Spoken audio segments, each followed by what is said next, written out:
You're so strong. You seem like you're doing so much better. I don't know how you do it. If everyone thinks that you're doing better, but inside you feel empty, numb, or like you're going through the motions, then this episode is for you. Today, I want to show you why functioning can still feel hollow, how to know you've entered a new stage of grief, and one small step that you can take this week to feel 10% more alive. By the way, I have some opportunities for you to join me at some in-person live events, and I'm going to talk about them at the end of the episode if you're interested. All right, here's the thing. People can see that you are functioning, but they can't always see that you're functioning from a place of obligation, not a place of desire. Just 5 years ago, when Nathan died, I was a high functioning, high achieving, ambitious person. I was in a senior vice president executive role in the healthcare space. I oversaw physical locations across the United States. I had 4,000 employees who reported up to me, and I was constantly traveling, doing things, raising 4 kids, being married, having a great property, just doing all of these big things in life. And after Nathan died, like all of you, my world completely imploded and changed. Like my reality of what I knew as life was shattered, along with all of my future hopes, dreams, and expectations. And after he died, I still had all of those very high functioning skills: leading, making decisions, fixing things, caring about other people. But after he died, those same skills kept everything running. They kept my life going, but they didn't help me feel alive. It was almost like my purpose went from this thing that lit me up on the inside, like, oh, I get to help make a difference in my employees' lives. Oh, I get to make the healthcare experience better for patients. Oh, I get to show my kids what it's like to work hard and to chase your dreams and to go after all these things. Like those were inspirational type of purposes that kept me going, even though things were hard at times. To all of a sudden, those things that used to give me that inspirational purpose now became purpose out of obligation. I have to do this. I'm supposed to do this. I need to do this. Not, I get to do this and this is amazing, but I have to do this out of a sense of duty and obligation and responsibility for my kids, for my team, for everyone else who's depending on me and not for myself. I knew how to get things done, and in many ways it helped give me a sense of normalcy. Like it helped me feel like those hours I was at work, that my life felt any sense of normalcy again. But I felt very hollow on the inside. I felt emotions very superficially. I didn't feel them down in my body. And I was somewhat afraid whether or not I would be able to feel things fully and completely again. So, one of the things that I teach is called the 4 seasons of grief. And if you're not familiar with them, I'm just going to give you a super quick overview because I'm going to talk about it a little later in the episode. So, the first season of grief is rawness, where you're overwhelmed and you're trying to get your feet underneath you and you're really in survival mode. The second one is isolation, where you feel very lonely and stuck and you have your feet underneath you, but you're just wondering, like, now what?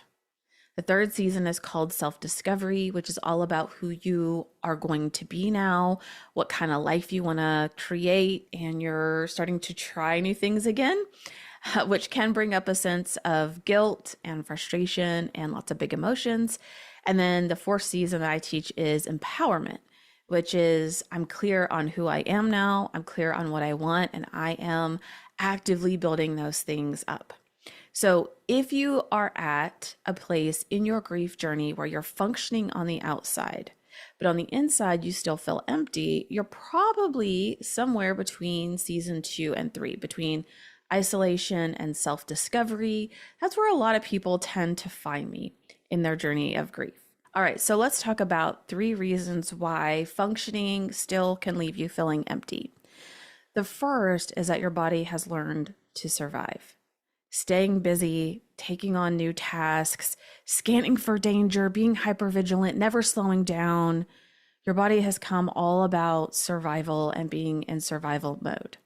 I think about it sometimes like our body becomes this little danger radar and it's constantly scanning for danger, like beep, like a little radar, looking for danger anywhere and everywhere, which can leave us feeling anxious, feeling amped up, feeling like we're in that fight or flight mode, and just having this general feeling of being unsettled and unsafe. Survival mode and living in this season of grief leaves us asking, how do I make it through the day? How do I get through this next hour? How do I get through this day, this week? Versus when we're actually rebuilding a life that helps us feel alive, we start to ask questions more along the lines of, what do I want my days to look like? What do I want my life to become? The second reason why functioning can still leave us feeling empty on the inside is that your life is built around responsibility, not desire. So we have bills, we're taking care of the kids, we have work, we have paperwork, we have all of these tasks. And so our life becomes this sense of duty and obligation and task completion rather than anything out of desire. It becomes, I have to do these things because I'm responsible for them and I have to take care of everything and everyone else in front of myself, versus feeling that we can fill our cup up before we take care of other people. Oftentimes, if I ask widows, when is the last time you did something for fun or you did something because it helps you relax, they tend to space out because they're like, fun, relaxing, like those words seem so foreign because we've lived in this mode of survival and obligation and responsibility. We haven't thought about anything fun, and it may even be hard to think about anything that brings us peace or brings us moments of rest.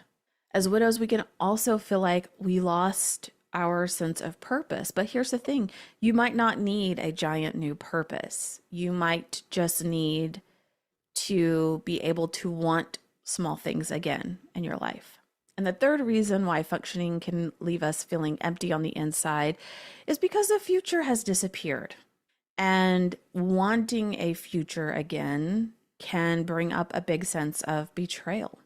We lost the future that we envisioned together with our person. We lost maybe our dreams, our hopes, our goals. Like for me, I recognized that the things I used to want when I was married to Nathan, I didn't want anymore. I had apathy. I didn't care about those things anymore. And it was really hard to wrap my mind around, how do I go from thinking of it as we to thinking of it as me? And what does that mean for the future? In the beginning, I don't want a future. I want the past.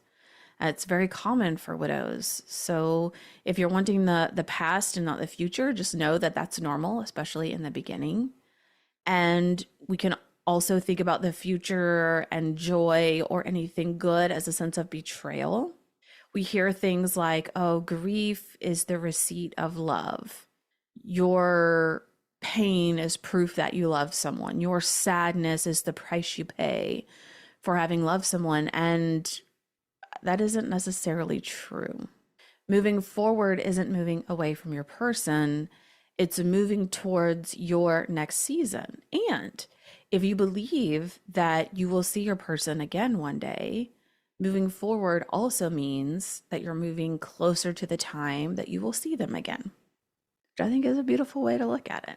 Time has helped you survive what has happened in the past, and time can help take the edge off some of the pain. But time alone doesn't design what happens next in this season of life. And unfortunately, this is where I feel like so many grief recovery programs fall short.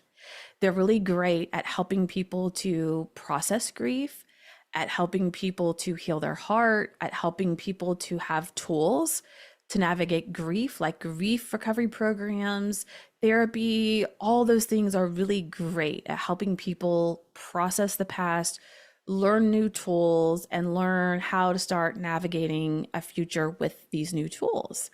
But in many times, to me, that is just the start. That's the foundation. Those are the building blocks of what comes next, which is rebuilding your life from the ash. And so what happens is so many widows go through therapy, they go through grief share or grief recovery type programs, they go to group programs, they talk with other widows, and they're no longer in the acute, sharp pain of grief every day. They're no longer maybe struggling to function on a day-to-day basis. They can get out of bed, they can eat, they can shower, they can do things, but they end up feeling like this empty shell of the person that they were. And if you're like me, you probably find yourself asking the question, like, what do I do now? What am I supposed to do next? And those programs aren't designed to help you with that, which is why Brave Widow is so different. Okay. So, what does it mean to feel alive again versus to just be functioning? Okay. And I want to be clear as I talk about feeling alive, what I mean by that. My goal or our goal in feeling alive isn't always happiness and joy. Okay. Happiness is a positive emotion, it's a good one. It's one that we want to bring into our lives.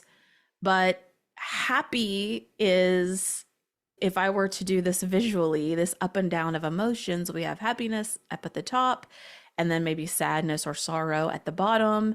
And in life, we experience so many different emotions. They fluctuate, they come, they go. We can influence our emotions. We can learn things from our emotions. It's just very fluid, right? It's hard to sustain one emotion for a significantly long period of time. Even prior to grief, if you think about when you were just so happy and things were going so amazing and everything is wonderful and you're just happy, happy, happy, that doesn't last for forever. Other things come up that are frustrating or annoying or that make you angry or make you sad or cause you to feel all these different things. So life isn't about just aiming for one emotion. My goal is to help guide widows to the middle, to baseline, if you want to call it that, or to, I think of it more as like to a place of peace. Like if there was an emotion or a mindset that I could describe to say that one is the goal, it's to find a place of peace where you feel grounded and purposeful and intentional in what you're doing. And you're going to have moments where you feel happy and joyful, and you'll have moments where you'll feel sad or angry or fearful or whatever it is. But no matter what the emotion is, the goal is to come back to the middle, which is that place of peace. So feeling alive, having a good life isn't always like, oh, I'm so happy and life is amazing and it's wonderful and I'm just excited about things and everything is going great. It's about coming to a place of peace, okay? Feeling alive is about having something small that you can look forward to. It's about being able to laugh without feeling like you need to immediately apologize. It's about being able to be present for a really good moment. It's about being able to feel grief and joy together and to be able to hold both of those emotions together without feeling like one needs to cancel the other out. It's about being able to grow your capacity, expand your capacity to hold these big emotions at the same time. So the goal with feeling alive isn't to erase grief or to pretend that it doesn't exist. It's to build a life big enough that you can hold grief and gratitude. You can hold joy and sorrow and feel alive in doing that. I want to walk you through this mini exercise, and we're going to use the RISE framework like we use RISE for the 4 seasons of grief. We're going to use RISE as this mini exercise to help you not fix your whole life, okay? We just want to choose a place in our life where we want to feel 10% more alive. That would be our goal, just a little bit more alive than what we feel like today. Okay, here's what I'm going to invite you to do. So, our R in our RISE framework here is going to be to reflect. So, reflect on one area of your life where you want to feel more alive. Maybe it's being at home, maybe it's your weekend, maybe it's friendships, maybe it's parenting, it's faith, it's coming up with a future dream. Whatever it is, you could just ask yourself, where am I functioning, but I'm not really living in this area? Just floating through the motions. I'm just going through life. We're going to start with just one, not all of them. Just start with one. Okay, I, out of our RISE framework, is going to be identify. Identify what is missing. Maybe you're missing true connection. Maybe it's rest, joy, meaning, beauty, hope, freedom, choice, peace, any of those things. Think of maybe one thing that you feel like is missing. And you could ask yourself, like, what have I been waiting for before allowing myself to experience a little bit more of this? Maybe it's less guilt. Maybe it's permission. Maybe it's time. Like, what is the thing that you've been waiting for before allowing yourself to experience more of that? Okay, so we have reflect, we have identify. The S is going to be shift. We're going to shift our thought. We're going to pick one small shift that we can make to move in that direction to start feeling a little bit more alive. Okay. So that shift might be something like, I don't have to know my whole future. I can notice what I want today. It might be enjoying this moment doesn't mean I'm erasing my grief. It could be wanting more doesn't make me ungrateful. It could be moving forward doesn't mean I'm leaving my person behind. I'm bringing them with me. Our goal is just to make one tiny shift with how we're thinking about the future, how we're thinking about becoming more alive. Okay, so we had reflect, identify, shift, and then E is empower. So we want to take a little bit of action to feel more alive. So here are some things that you might do. You could say no to an obligation that drains you. You could plan something small. Say you want to connect with a friend. Maybe you want to build a relationship. You could plan one small thing instead of letting loneliness decide for you that you aren't doing anything. You could choose a restaurant that you want to try. You could look at a class that you want to attend. You could call a friend and hold a conversation with them. My challenge for you would be to identify one action that you could put on your calendar this week that would make you feel even just 10% more alive, present, grounded in your body. One of the myths that we tell ourselves is that we should be able to do all of this on our own. We should be able to heal our grief, to get back to the way that we used to be, to get back to a normal place, to feel good again. Like we should be able to figure it out. Especially now, we have YouTube, we have podcasts, we have all these things. We just think we should be able to do some of these things on our own. But here's what people don't often tell you, is that rebuilding a new life also needs outside perspective. It needs community. It needs a safe place to practice. And I didn't learn this until a year and a half after Nathan died. I did go to counseling. I went through a grief group, grief recovery. I did some of these things together, but it wasn't until I started to rebuild my life in community with other people who are rebuilding life, until I got perspective from a coach who had walked a similar path before me, until I started practicing and stumbling and trying different things and figuring out what works. It wasn't until I started to do those things that I started to notice progress in rebuilding a life that I could actually enjoy again. And the thing about rebuilding is that you don't need someone to come save you. Like one of the things I get quoted by my students of saying often is that no one is coming to save you. And here's the thing, you don't need them to, but it is helpful to have someone beside you while you rebuild, to have people who are walking the journey with you to listen to what your struggles are, to encourage you, to inspire you to keep going, to watch and witness your transformation over time, and to give you a sense that you're not alone, that you are in this with other people. So, if this resonated with you today, I would love to invite you to Brave Widow Foundations. This is the type of thing that we do every week inside of Foundations, is as a community in our space of healing, learning, and growing, we learn how to move from just functioning to starting to feel alive again. And if you would like to join us, you can go to bravewidow.com/foundations to join us. Inside Brave Widow Foundations, I give you everything that you need to be able to heal your heart and to start building a great foundation before you start to rebuild this next season of life.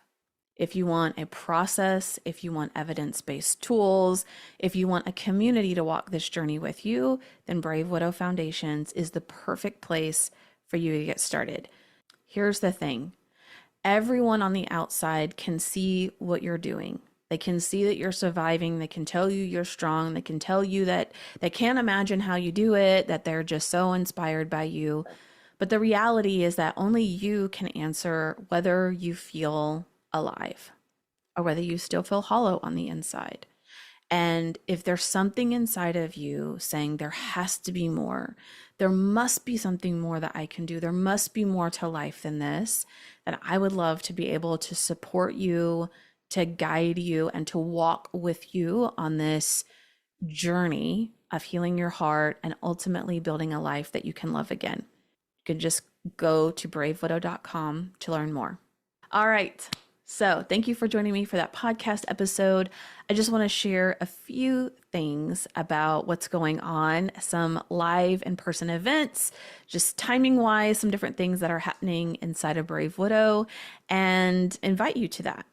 Okay, so we have the Held in Hope conference hosted by Stand in the Gap Ministries, which is happening October 8th and 9th at First Baptist Jenks in Jenks, Oklahoma.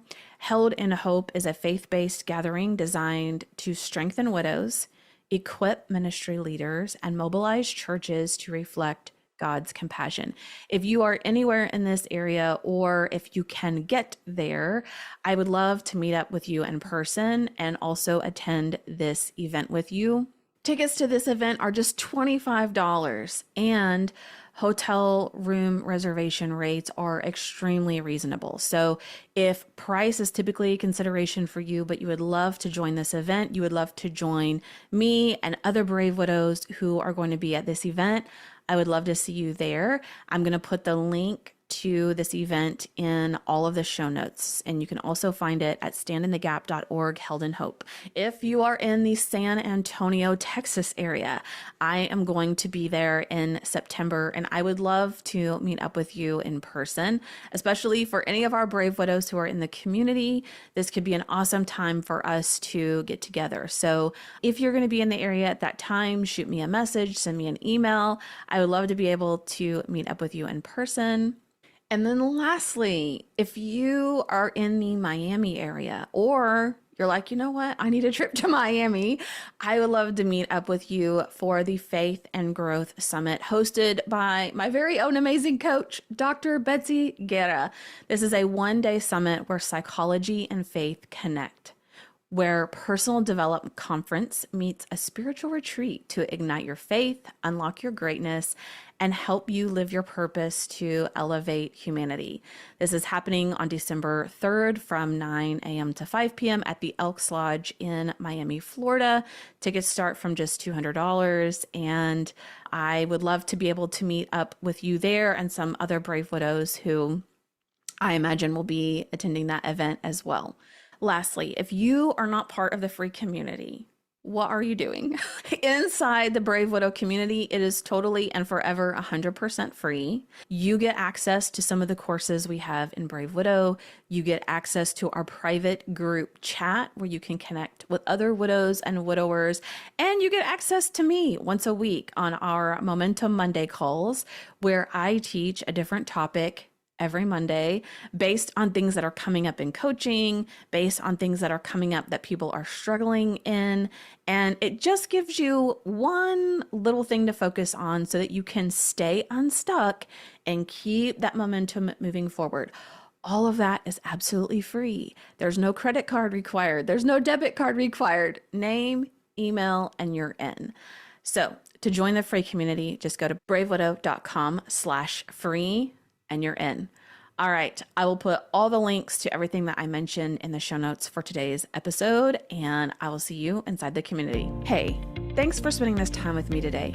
If you're listening and thinking, I don't want to do this widow thing by myself, I'd love to invite you into the free Brave Widow community.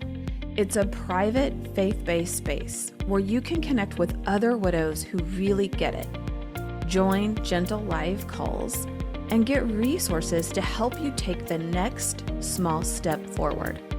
To join us, just go to bravewidow.com/free or click the link in the show notes. You don't have to walk this road alone. I'll see you inside.